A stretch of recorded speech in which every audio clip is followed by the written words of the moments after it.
जय महाकाल भाइयों, स्वागत है हमारा आज की नई वीडियो पे।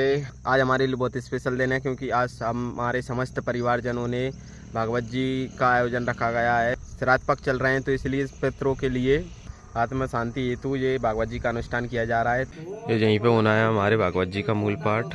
ये देख सकते हैं स्थान बनाया गया अभी, और ये रात में महाराज जी ने बनाई है। ये देख सकते हैं महाराज जी ने बनाया है, चित्र कलाकारी बहुत ही शानदार। अभी भागवत महापुराण को पंडित जी के घर लेने पहुंचे हैं और हमारे ताऊ जी के सिर पर रखी हो गई है ये। और गांव में क्या होता है, जिस भी गली में जाते हैं तो जिसके द्वार से निकलते हैं तो वो सम्मान करता है भागवत महापुराण का। अब क्या है कि हम कुएं की तरफ जा रहे हैं क्योंकि कलशों को भरेंगे वहाँ पे। जो भी गाँव में शुभ कार्य किए जाते हैं जैसे शादी विवाह या भागवत महापुराण, उन सभी की कलश यात्रा उसी कुएं से निकलती है। तो हम भी चलते हैं अब आगे कुएं की तरफ।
ओम व्रत निमित्ताग्रति योनि जातमाग्रत बन्धो आहुतिरुम पूर्वा तेजरे मन महापंचलोक विकास व्रत स्नानम। इन देवताओं की पूजा की जा रही है। अब पूजा पाठ करके इसके बाद में फिर भागवत जी स्टार्ट होगी।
अभी जहाँ का विधि विधान पूजन हो गया है सब, अब हम खाना खा जाते हैं, फिर स्टार्ट होगी भागवत जी।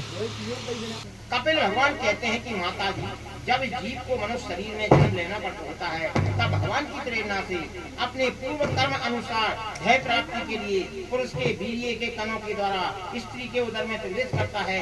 5वें दिन में बिंदु रूप हो जाता है, बिंदु यानी बूंद बोलता है हो जाता है, और 10 दिन में बोल के बराबर हो जाता है।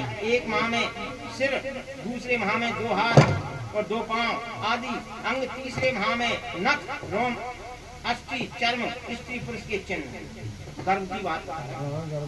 14वें माह में मांस आदि 7 धातु में तथा 5वें माह में सूखे प्यासे भूख प्यास लगने लगती है। 6 माह के अंदर में घूमने लगता है। 7वें माह में माँ जो कुछ खाती है उसका रस ग्रहण कर पुष्ट हो जाता है, लेकिन गर्भ में से गर्म ठंडा तीखा खट्टा जीवा आदि छेदने से पीड़ा हो जाती है। भगवान की स्तुति करना पड़ती है आत्मा शरीर अंदर। जीव कहता है कि मैं बड़ा ही अदम हूँ, भगवान ने मुझे इस प्रकार की गति दिखाई है, ये मेरे योग्य है ही नहीं। वे इसी शरण में आयुष नश्वर जगत की रक्षा के लिए अनेक प्रकार के रूप धारण करते हैं। अतः मैं भूतल पर विचरण करने वाले उन निर्भय चरण बिंदुओं को शरण लेता हूँ। अतः मैं व्याकुलता को छोड़कर अपने हृदय में भगवान विष्णु के चरण स्थापित कर अपनी बुद्धि की सहायता से शीघ्र ही इस संसार सागर से पार कर लगा दूंगा, जिससे मुझे अनेक प्रकार के दोषों से युक्त यह शरीर दुख प्राप्त न हो सके। बार बार जन्म लेना, माता की गर्भ से पढ़ना रहना और मानव तन पाकर मान मोह मद और दंडों से भटकना ही नरक की यातना पीड़ा का कष्ट समझना चाहिए। श्री कपिल देव जी कहते हैं कि माता जी, जो लोग सैकाम भाव से व्यक्ति के धर्मों का पालन करता है वह तरह तरह की कामनाओं से मोहित रहने के कारण भागवत धर्म से विमुख हो जाता है और यज्ञों द्वारा श्रद्धा पूर्वक देवता और पितरों का ही आराधना करता है। देवता और पितर ही उसके उपास्य हैं, अतः चंद्रलोक में जाकर उसके साथ सोमपान करता है। जब उसका पुण्य क्षीण हो जाता है तब है इसी लोक में लौट आता है। मोक्ष कहाँ से मिलता? भगवान के भजन से। भूत पूजो, प्रेत पूजो, पितृ पूजो, कोई पूजो, थोड़ा सुख होगा, इकट्ठो बैलेंस बनेगा, खराब होगा, भगवान को बैलेंस बीत जाते ऐसे हिसाब। विवेकी पुरुष अपने धर्म का अर्थ भोग विलास के लिए उपयोग नहीं करते हैं, बल्कि भगवान की प्रसन्नता के लिए ही उसका पालन करते हैं। अंत में सूर्य मार्ग के द्वारा सर्वव्यापी पूर्ण पुरुष भगवान को प्राप्त हो जाता है। इसलिए माता जी, अब तुम भी अत्यंत भक्ति भाव से भगवान श्री हरि के चरण शरण में चली जाओ। अतः समस्त जीवधारियों का हृदय कमल ही उनका मंदिर है। कौन कह रहा है? करदम भगवान कह रहा है, कपिल मुनि कह रहा है, अपनी माता ज्ञान देकर गए।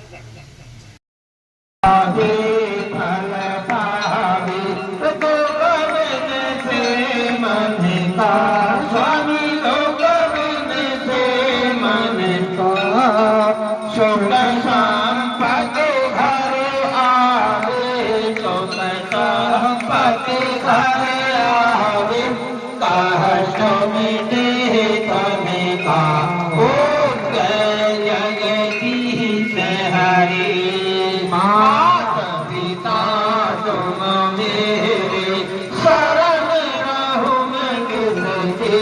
स्वामी शरण रहूं मैं किसकी, तुम बिना और न दूजा, प्रभु बिना और न दूजा, आस करूं